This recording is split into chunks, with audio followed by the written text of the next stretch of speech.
اس کے بعد ایک تیسری دوائی ہے ایپیکاک۔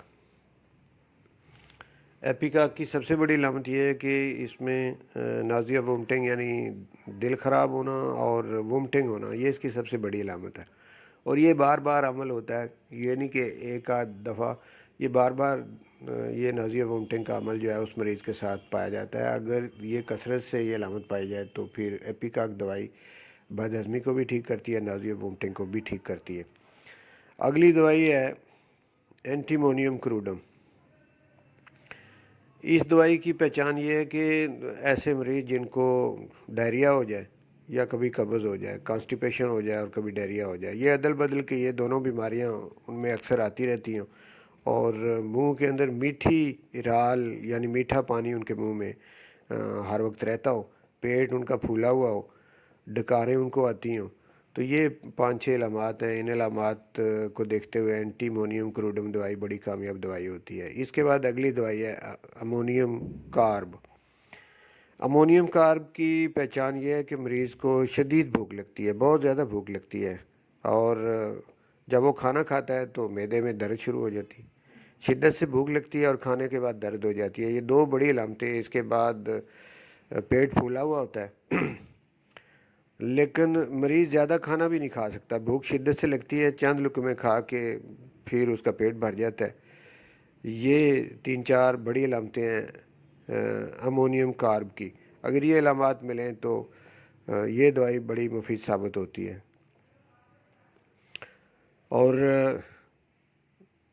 اس کے بعد اگلی دوائی ہے ایبیز نائگرا۔ یہ دوائی بوڑھے لوگ جو ہیں ان میں زیادہ مفید یہ ثابت ہوئی ہے، اور اس کی علامت یہ ہے کہ شام کے وقت بھوک بہت زیادہ لگتی ہے، اور بھوک ناقابل برداشت ہوتی ہے، لگتی زیادہ شام کو ہے۔ اور پھر تیسری علامت اس کی یہ ہے کہ بدبودار کھٹی ڈکاریں اور منہ سے بھی بدبو آتی ہے۔ یہ 3-4 علامات اگر ملیں تو پھر یہ دوائی بڑی کامیاب دوائی ہے۔ اس کے بعد آگے ایک اور دوائی ایلومینا۔ ایلومینا کا استعمال آپ نے کب کرنا ہے، کن لوگوں میں کرنا ہے؟ یہ وہ لوگ جو مٹی کھاتے ہوں، کوئلہ کھاتے ہوں، سیمنٹ کھاتے ہوں، یا اس قسم کی چیزیں جو ہیں کھانے سے ان کا پیٹ خراب ہوا ہو، اور اس کے علاوہ آلو کھانے کا بہت زیادہ ان میں شوق پایا جاتا ہو۔ ان لوگوں کے جب پیٹ خراب ہوتا ہے تو ان پہ ایلومینا 30 بڑی کامیاب دوائی ثابت ہوتی ہے۔ اس کے بعد اگلی دوائی ہے پلساٹیلا۔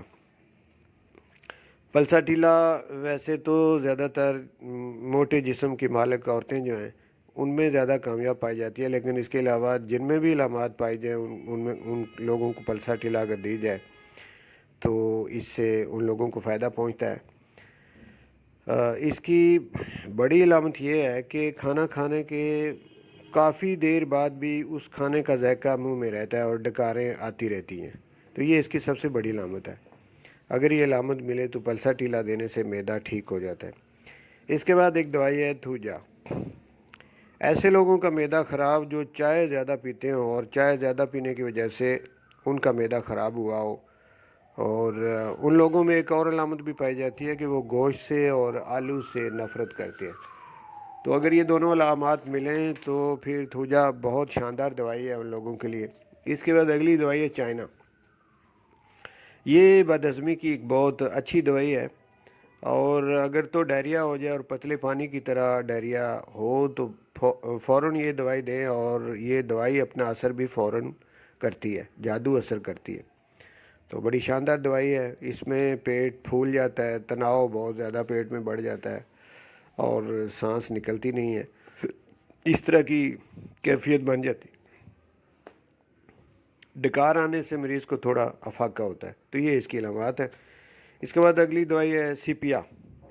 سیپیا ان لوگوں کے لیے زیادہ مفید دوائی ہے جو تمباکو نوشی کرتے ہیں اور تمباکو نوشی کی وجہ سے ان کا معدہ خراب ہوا ہو، اور ان لوگوں میں دوسری علامت یہ پائی جاتی ہے کہ جب وہ کھانے کی خوشبو دیکھتے ہیں، سونگھتے ہیں یا کھانے کو دیکھتے ہیں تو ان کا دل خراب ہونا شروع ہو جاتا ہے، متلی آنا شروع ہو جاتی ہے، اور چٹپٹی چیزوں کی وہ خواہش کرتی ہیں۔ تو یہ 2-3 علامات اگر ملیں تو یہ دوائی سیپیا بہت شاندار اپنا رزلٹ دکھاتی ہے۔ اس کے بعد ایک دوائی ہے سلفر۔ سلفر کی بڑی علامت یہ ہے کہ صبح اٹھتے ہی مریض جو ہے وہ ٹائلٹ کی طرف بھاگتا ہے، اور 11 بجے کے قریب، دن کے 11 بجے کے قریب اس کو ایسے لگتا ہے کہ معدہ خالی ہو گیا ہے۔ تو یہ دو بڑی علامتیں ہیں، اور اس کے علاوہ قبض رہتی ہے یا بواسیر ہوتی ہے۔ تو یہ 3-4 علامات جو ہیں، یہ اگر ملیں تو سلفر بڑی کامیاب دوائی ہے، خاص کر کے کرانک فیز میں اس کو اگر آپ دیں تو بڑی شاندار دوائی ہے۔ اس کے بعد ایک دوائی ہے کاربوویج۔ کاربوویج بد ہضمی کی بڑی مشہور دوائی ہے، بڑی فیمس دوائی ہے کاربوویج۔ اس میں یہ ہے کہ مریض جو ہے اس کو بڑی بدبو، گندی قسم کی بو جو ہے وہ خارج کرتا ہے۔ تو گندی بو اس کی سب سے بڑی علامت ہے۔ اور دوسرا یہ کہ بوڑھے لوگوں کے لیے خاص طور پہ یہ دوائی بڑی مفید ہے۔ تو ایک اور دوائی ہے نکسوامیکا۔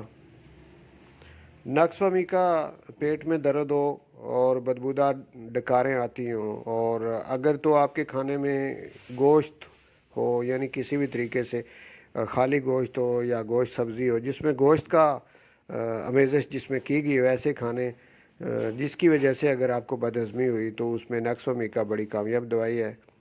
اور نکسوامیکا کانسٹیپیشن کے لیے بھی بڑی فیمس دوائی ہے، یعنی قبض جن لوگوں کو رہتی ہو۔ تو ناظرین، مجھے امید ہے کہ آج میں نے اس ویڈیو میں آپ کو بہت سی دوائیاں بھی بتائی ہیں اور بد ہضمی کے اسباب بھی بتائے ہیں، اور یہ ایک کامن مسئلہ ہے، ہر گھر میں یہ بیماری یہ رہتی ہے۔ تو یہ ویڈیو مجھے امید ہے کہ آپ کو اس کے لیے بڑا فائدہ دے گی، یہ مفید ثابت ہوگی ویڈیو آپ کے لیے، اور انشاءاللہ اسی طرح کی اور ویڈیو لے کر آپ کی خدمت میں دوبارہ حاضر ہوں گا۔ بہت شکریہ۔